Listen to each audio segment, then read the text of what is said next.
টঙ্গীর তুরাগ তীরে চলছে বিশ্ব ইজতেমার দ্বিতীয় পর্ব। ফজরের নামাজের পর থেকে বয়ান করছেন মৌলানা আব্দুস সাত্তার।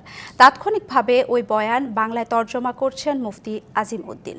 ইজতেমার এই পর্বে অংশ নিয়েছেন নিজামুদ্দিন মার্কাজ অর্থাৎ মৌলানা সাতপন্থীরা। সকাল 10টা থেকে শুরু হয় তালিমি বয়ান। ফজরের নামাজের পর ইজতেমার আনুষ্ঠানিকতা শুরুর কথা থাকলেও মানুষের উপস্থিতির কারণে বুধবার সন্ধ্যার পরেই শুরু হয়ে যায় ইজতেমা। ইজতেমার সময় শরীক হয়েছেন বড় সাহেবজাদা মৌলানা ইউসুফ বিন সাদ ও ছোট সাহেবজাদা মৌলানা ইলিয়াস বিন সাদ। জুমার নামাজ ঘিরে ইজতেমায় দেখা গেছে বড় জমায়েত। ইমামতি করবেন মৌলানা ইউসুফ বিন সাদ। এবার 70-এর অধিক দেশ থেকে 3000-এরও বেশি দেশি বিদেশি অতিথি অংশ নিয়েছেন। এদিকে ইজতেমা শুরুর আগে শ্বাসকষ্টে ইজতেমায় আসা এক মুসল্লির মৃত্যু হয়েছে। কালার এক্সপার্ট, জর্জ স্যাপ এবং মাইল্ড অন হ্যান্ডস টেকনোলজি সমৃদ্ধ অরিক্স ক্রিস্টাল ওয়াশ আপনার নন। ইজতেমার আরও খবর জানাতে টঙ্গীর তুরাগ তীর থেকে যুক্ত হচ্ছেন সহকর্মী আরিফুল ইসলাম।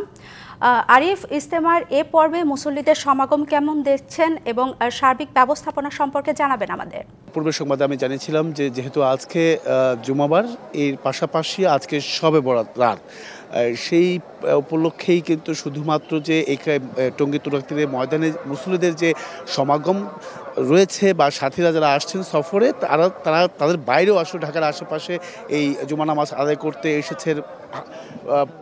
এখানে আসলে ভিড় হয়ে গেছে বলা যায়, যে দেখার মতো, চোখে পড়ার মতো মুসল্লিদের ঢল নেমেছে বলা যায় এখানে। আর সেক্ষেত্রে একটি বিষয় জানিয়ে রাখি যে এখানে মূলত আজকে যে মোনাজাত হবে, জুমা নামাজের যে মোনাজাত, সেই মোনাজাতের পাশাপাশি শবে বরাত রাতের যে তারা অংশ নেবেন, কান্নাকাটি করবেন, আল্লাহ চোখের পানির বিনিময়ে তাদের যে চাওয়া পাওয়া, তাদের যে প্রত্যাশা, হেদায়েত দেওয়া, এরপর ইসলামের দাওয়াত কীভাবে পৌঁছে দেবে, সব বিষয়ে আজকে যে জিকির আজকাল করবেন সেই মুখরিত হয়ে থাকবে এই টঙ্গীর তুরাগ তীর, আল্লাহর ধ্বনিতে মুখরিত হয়ে থাকবে। তো সেক্ষেত্রে এখানে অনেকে এসেছেন। আজকে তো শবে বরাত রাত, তো এই এত বড় তাৎপর্যপূর্ণ রজনী আজকে কেমন লাগছে? এই বিশ্ব ইজতেমা এসে এত সুন্দর একটা রাত পাবেন আপনারা। আজকে খুব সুন্দর লাগছে। আর এই বিশ্ব ইজতেমা অনেক লাখো মানুষের ভিড়। আমাদের এই ইজতেমায় এসে আমাদের খুব আনন্দ পাচ্ছি।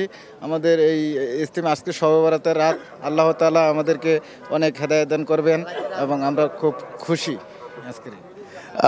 বিষয়টা হচ্ছে যে আজকে যে রাত শবে বরাত মূলত ব্যাপক তাৎপর্যপূর্ণ। এমনিতেই শবে বরাত রাত অনেক মুসলমানদের জন্য একটি তাৎপর্যপূর্ণ রজনী। সেই প্রেক্ষিতে যেহেতু এত লাখো মুসল্লিদের জমায়েত, বা এই যে জমায়েতের প্রেক্ষিতে আল্লাহ রাজি খুশি করার জন্য, পাশাপাশি আপনি জানেন যে এই শবে বরাত রাত হচ্ছে রিজিক নির্ধারণ করার রাত, এছাড়াও পাপ মুক্ত লাভ, মানে পেছনে যে পাপ করেছেন সেগুলো যাতে পাপ মুক্ত করার লাভ। তো সেই সব কিছু মিলেই বলা যায় যে মুসলিমদের একটি আজকে এই রাতটা খুবই গুরুত্বপূর্ণ, তাৎপর্যপূর্ণ বলে মনে করছেন। এই ছিল এখান থেকে সবশেষ।